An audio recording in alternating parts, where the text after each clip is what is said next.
اللہ رب العزت سے دعا ہے کہ کل محرم کی پہلی تاریخ رہے گی اور اسلامی نیا سال شروع ہوگا۔ اللہ رب العزت اس نئے سال میں ہم سب لوگوں کے لیے بے شمار رحمتوں کا نزول فرمائے، اور جو امسال لوگ ہم سے بچھڑ گئے ان کی بے شمار مغفرت فرمائے اور ان کے درجات کو بلند فرمائے۔ آئیے کچھ دیر قرآن سے انسان کے جسم میں پیدا ہونے والی بیماریوں کا علاج 5 سے 10 منٹ گزشتہ 2 نشست میں ہم نے بہت ساری آیت کریمہ کے بارے میں جانا کہ ان آیتوں کے پڑھنے سے اللہ رب العزت ہمارے جسم کے میں پیدا ہونے والی تمام بیماریوں کو دور فرماتا ہے۔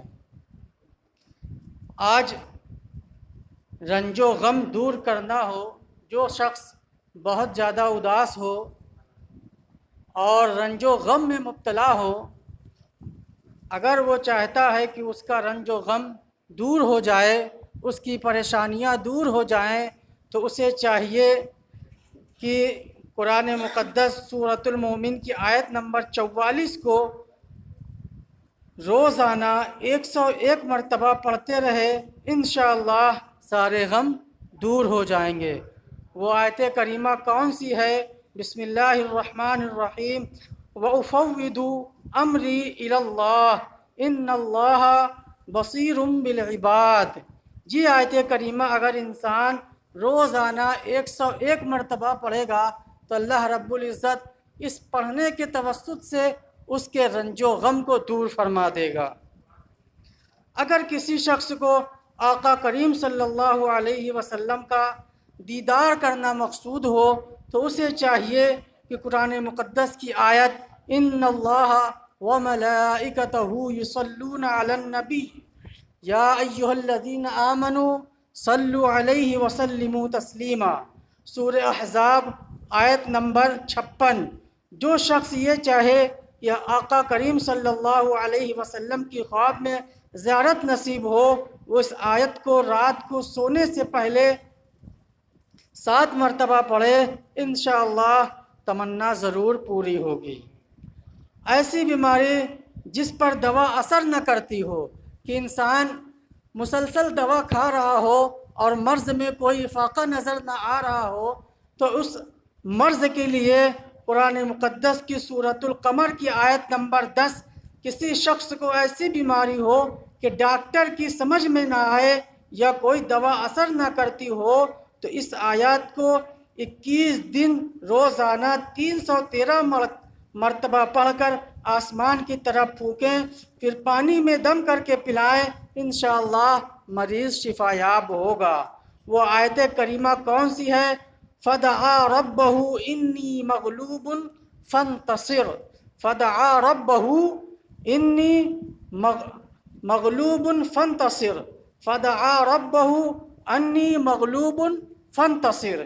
یہ سورۃ القمر کی آیت نمبر 10 ہے، جس کو 313 مرتبہ پڑھ کر آسمان کی طرف پھونکیں، پھر پانی پر دم کر کے پلائیں یا پئیں، تو انشاءاللہ اس مرض میں اس کو افاقہ ہوگا۔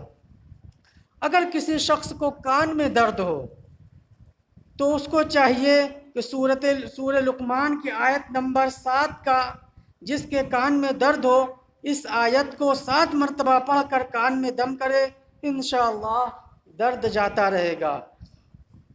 كأن لم يسمعها كأن في أذنيه وقرا فبشره بعذاب أليم۔ یہ آیت کریمہ انسان 7 مرتبہ پڑھ کر دم کرے تو انشاءاللہ اس کے دانت کا درد جاتا رہے گا۔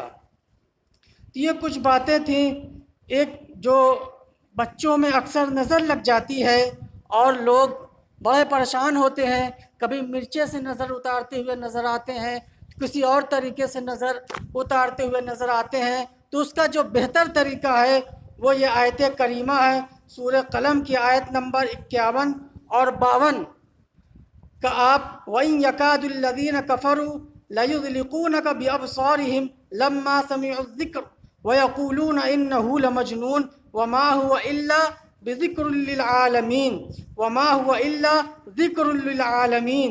کسی کو نظر لگ جائے چاہے کتنی سخت ہو، اس آیت کو 11 مرتبہ پڑھ کر دم کر دے تو انشاءاللہ اس کی نظر جاتی رہے گی۔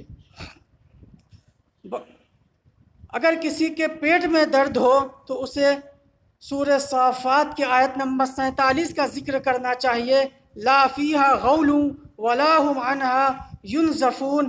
اگر کسی کے پیٹ میں درد ہو تو اس آیت کو 5 مرتبہ پڑھ کر دم کرے، انشاءاللہ پیٹ کا درد جاتا رہے گا۔ یہ تمام باتیں تبھی عمل کریں گی جب ہمیں یقین ہوگا کہ ہم اللہ کے کلام کو پڑھ رہے ہیں اور اللہ رب العزت اس کے پڑھنے سے ہمارے مرض کو دور فرمائے گا۔ توکل علی اللہ ہونا چاہیے، اللہ پر کامل یقین ہونا چاہیے، تبھی یہ دعا اثر کرے گی اور آپ کے جسم میں ان تمام بیماریوں کو دور کرے گی۔ اگر آپ کو یقین ہی نہیں ہوگا تو یہ دعا بھی اثر نہیں کرے گی۔ اگر اللہ نے چاہا تو اثر کرے گی، اگر اس نے نہیں چاہا تو یہ دعا بھی اثر نہیں کرے گی۔ وآخر دعوانا ان الحمدللہ رب العالمین۔ کہنے سننے میں جو غلطی ہوئی اللہ رب العزت اسے معاف فرمائے۔